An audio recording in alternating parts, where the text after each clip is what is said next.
Hello बच्चों, स्वागत है आपका हमारे YouTube चैनल पर। आज हम बात करेंगे अगले सीरीज पर, हिंदी के एमसीक्यू की सीरीज नंबर 2 है। पहला क्वेश्चन हमारे पास क्या है, निम्नलिखित में से कौन सी कृति रीतकालीन कवि देव की नहीं है? तो कौन सी रचना देव की नहीं है? तो इसका आंसर होगा कवि प्रिया। कवि प्रिया किसकी रचना है? केशव दास की रचना है। ठीक है, अगली रचना देखते हैं। अगला क्वेश्चन क्या है हमारे पास? अगला क्वेश्चन क्या है, 1943 में प्रकाशित तार सप्तक का संपादन किसने करा था? सच्चिदानंद, हीरानंद, वात्स्यायन, अज्ञे। चल इसके चारों ऑप्शन देखे, रामविलास शर्मा है, अज्ञे है, प्रभाकर माचवे हैं, गिरजा कुमार माथुर है। तो इसका करेक्ट जो आंसर होगा सच्चिदानंद, हीरानंद, वात्स्यायन, अज्ञे होगा। याद रखना ये किस युग के हैं? प्रगतवादी युग के कवि हैं। अगला क्वेश्चन देखते हैं हम। अगला क्वेश्चन क्या है, राम की सत्य पूजा किसकी रचना है? राम की सत्य पूजा बोले, परिमल बोले, अनामिका, कुकुरमुत्ता, ये सारी रचना किसकी? सूर्यकांत त्रिपाठी निराला की रचना है। किसकी रचना है? सूर्यकांत त्रिपाठी निराला की रचना है। अगले क्वेश्चन की ओर हम बात करते हैं। पिताजी ने राकेश को बाजार भेजा है, इस वाक्य का उद्देश्य मीन सब्जेक्ट बताना है। तो इसका सब्जेक्ट क्या होगा? पिताजी। क्या होगा? पिताजी। आंसर नंबर ए जो होगा वो हमारा क्या होगा? करेक्ट होगा। कोई दिक्कत है? अगले क्वेश्चन की ओर हम लोग बढ़ते हैं। अगला क्वेश्चन क्या है हमारा, हाथी जैसी देह है, गैंडे जैसी खाल, खरबूजे सी खोपड़ी, खरबूजे से गाल, उपयुक्त पंक्तियों में कौन सा रस है? ये कौन सा रस है? ये हास्य रस है। इसका स्थायी भाव क्या होगा? हास होगा। ऑप्शन में क्या देखा? वीर रस नहीं है। याद रखना, वीर रस को जो स्थायी भाव होता है वो होता है ओज। क्या होता है? ओज। करुण रस का स्थायी भाव क्या होगा?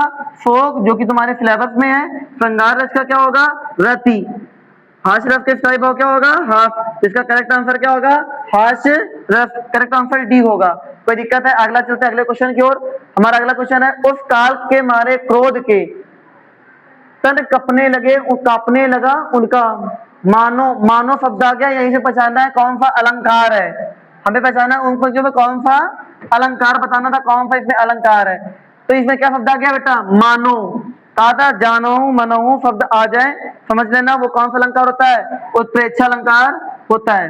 कोई दिक्कत है? अगला क्वेश्चन क्या है, जो सुमृत सिद्ध होए गणनायक कविवर वदन, करहूं अनुग्रह सोना बुद्धि राशि शुभ गुण सदन। इसमें बताना है कौन सा हमारे कौन सा क्या है, कौन सा छंद है। तो याद ना, ये जो है जो समृद्ध सिद्ध हुए, इसमें मात्राएं लगा लेते हैं हम लोग। मात्राएं पता चल जाएगा, दोहा है, फोटा है, रोला है, क्या है। देखो यहाँ पे कितना आएगा? दो दो, एक एक एक एक एक एक, यहाँ दो, यहाँ एक, जोड़ लो। दो दो दो चार, चार दो छह, छह दो आठ, आठ दो 10, 11, 11 आ रहा है। गणनायक के प्रबंधन में देख लो, एक एक जोड़ो, एक दो, दो चार, दो छह, दो आठ, दो 10, दो 12, एक 13। ये कौन होगा? सोरठा होगा, क्योंकि 11 और 13 मात्राएं किसमें होती हैं? सोरठा में होती हैं।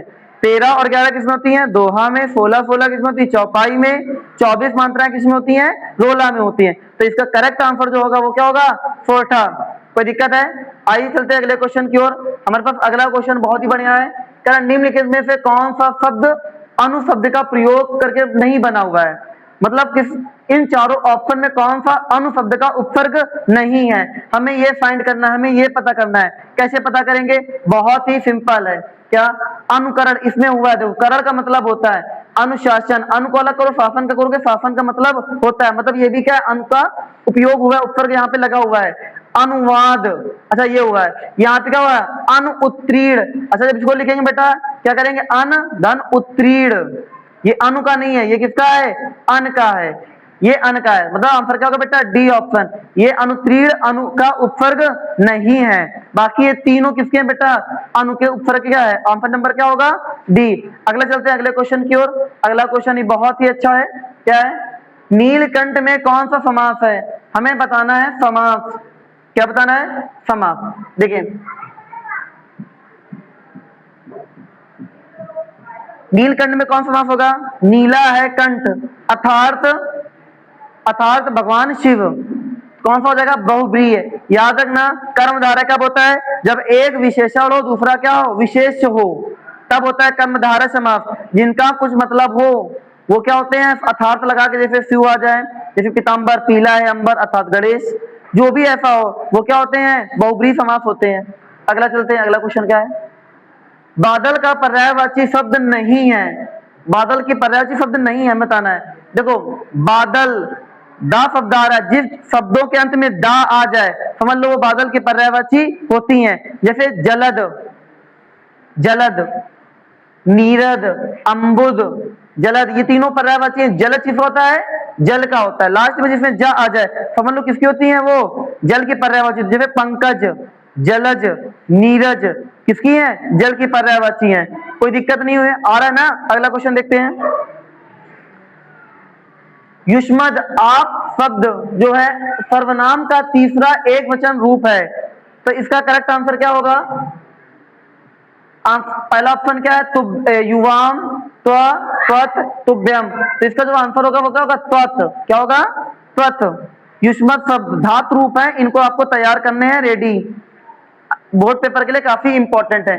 अगला क्वेश्चन क्या है हमारे पास, आंधी आई और भागने लगे। देखो वाक्य कितने प्रकार के होते हैं, वाक्य 3 प्रकार के होते हैं, सरल वाक्य, संयुक्त वाक्य और मिश्रित वाक्य। सरल वाक्य क्या होते हैं, जो एक घंटे में, जैसे राम पत्र लिखता है, राम बाजार जाता है, सरल वाक्य है, सिंपल है।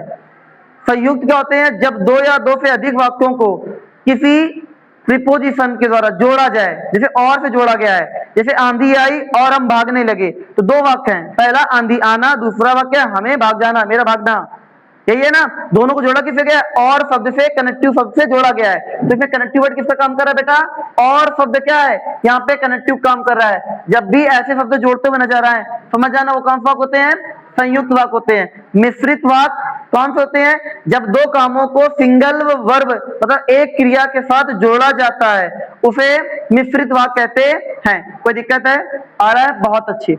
अगला क्वेश्चन देखते हैं, अगला क्वेश्चन क्या है, महात्मा गांधी ने विश्व को शांति का संदेश दिया, इस वाक्य का वाच्य बताइए। वाच्य मतलब वॉइस बताना है, एक्टिव वॉइस है कि पैसिव वॉइस है, इसको अच्छे से पढ़ो। क्या कह रहा है, महात्मा बुद्ध ने विश्व को शांति का संदेश दिया, ये एक्टिव वॉइस है, कृतवाच्य मतलब एक्टिव वॉइस है, पैसिव वॉइस है, भाववाच्य है, इनमें से कोई नहीं है।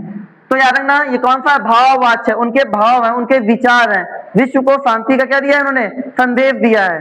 कोई दिक्कत है, अगला क्वेश्चन क्या है, आइए चलते हैं अगला क्वेश्चन की ओर। अगला क्वेश्चन क्या है, वह अचानक चला गया, वाक्य में प्रयुक्त अचानक पद का व्यतिकरण परिचय है, मतलब बताना इसमें जो अचानक है वो क्या होता है। देखो विशेषण क्या होते हैं, जो संज्ञा और सर्वनाम की विशेषता बताते हैं, विशेषण कहलाते हैं।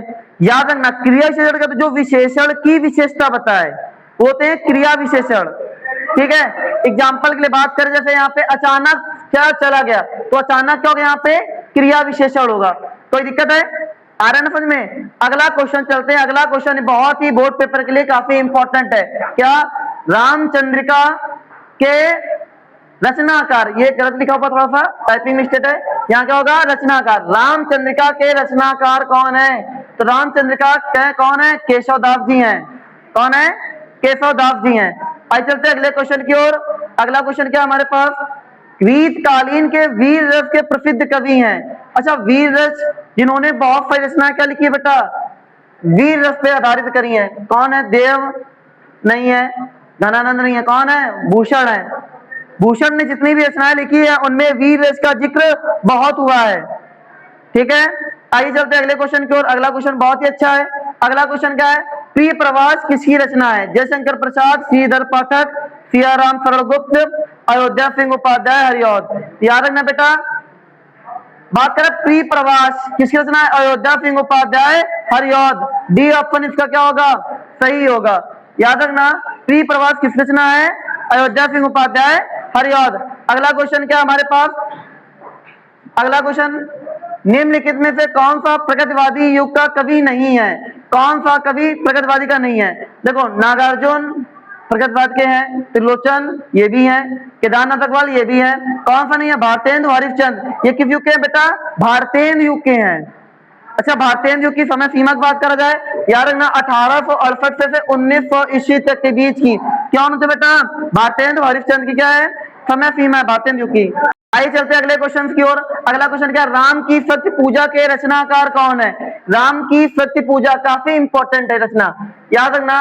महादेवी सूर्यकांत त्रिपाठी, निराला, महादेवी वर्मा, रामधारी सिंह दिनकर, सुमित्रा नंदन पंत। याद रखना किसकी रचना? राम की सत्य पूजा सूर्यकांत त्रिपाठी, निराला जी की रचना है।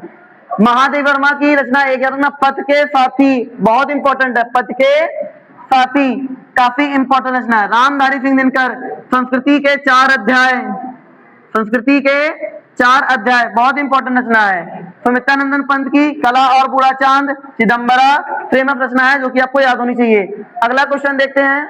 अगला क्वेश्चन क्या है, हास रस का स्थायी भाव होता है। हास रस का स्थायी भाव क्या है? हास होगा, हाम लिखा है गलत है, ये हास होगा। क्या होगा? हास। तो हास रस का स्थायी भाव क्या होगा? हास होगा। अगला क्वेश्चन देखते हैं। अगला क्वेश्चन क्या है हमारे पास? अगला है क्या, मनो जानो, मनो जानो आदिवाचक शब्द कौन सा अलंकार को इंडिकेट करते हैं? ये सारे इंडिकेट किसको करते हैं? उत्प्रेक्षा अलंकार को इंडिकेट करते हैं। इसका आंसर होगा ए ऑप्शन। अगला क्वेश्चन चलते हैं। अगला क्वेश्चन क्या कह रहा है हमारे पास? अगला, लिखकर लिखित लेख डूब गया दिनकर मणि आहा, व्योम सिंधु सखी देख तारक बुदबुद रहा। कौन सा छंद है? तो छंद बताने के लिए हमें क्या करना पड़ेगा? मात्राएं लगानी पड़ेंगी। तो हम लोग मात्राएं लगाते हैं। लिखकर एक एक एक एक आएगा, लोहित 2 1 1 2 1, डूब डूब गया, जुड़ते हैं 1 2 3 4 4 2 6 6 2 8 8 10 11, यहाँ पे 11 आ रही है, यहाँ पे कितना होगा? 2 3 3 3 6 6 4 10 10 3 13, यहाँ कितना का मात्रा है? 13 होगा। 11 13 मात्राएं किसमें होती हैं? सोरठा में। किसमें होती है? सोरठा में। बात करोगे सर रोला क्यों नहीं है? रोला में 4 चरण कहाँ है? ऐसे तो भी 2 चरण हुए ना, 4 चरण नहीं है, ये रोला नहीं हो सकता। कौन हो सकता है? ये सोरठा होगा। क्यों? क्योंकि इसमें मात्रा कितनी है? 11 और 13 मात्रा है। अगला क्वेश्चन देखते हैं। अगला क्वेश्चन, सेवा सदन उपन्यास के लेखक कौन है? सेवा सदन के उपन्यास के लेखक कौन है? वो मुंशी प्रेमचंद जी हैं, जो कि ऑप्शन में नहीं है, कोई दिक्कत नहीं। अगला क्वेश्चन क्या है, शुक्ल युग का नामकरण किस विद्वान के आधार पर किया गया है? आचार्य रामचंद्र शुक्ल। आंसर नंबर क्या होगा? B is the correct answer. कोई दिक्कत है? आई होप आपको वीडियो पसंद आया होगा। लाइक शेयर कमेंट करना ना भूले। Thank you.